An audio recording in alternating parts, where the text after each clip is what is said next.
即係我媽媽嗰陣年都580幾歲啦。我媽媽問我點解阿全你點解唔救繼續你家姐？我唔知點答啊！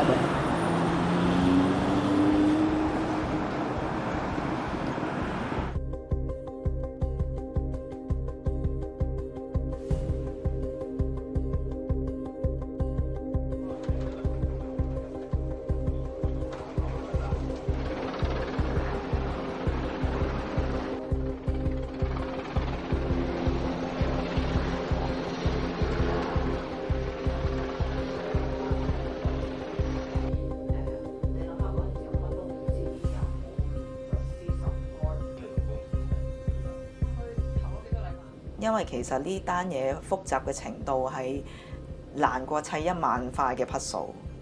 咁唔好講1萬先啦，因為其實連個 puzzle 有幾多塊我都唔知。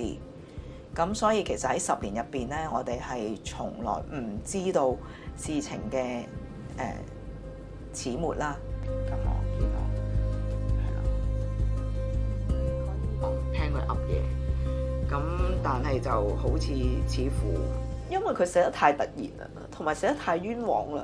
即係如果你我唔夠膽講 absolute， 但係如果佢係因為生老病死嘅，你覺得好似有中有即係叫做有根有框，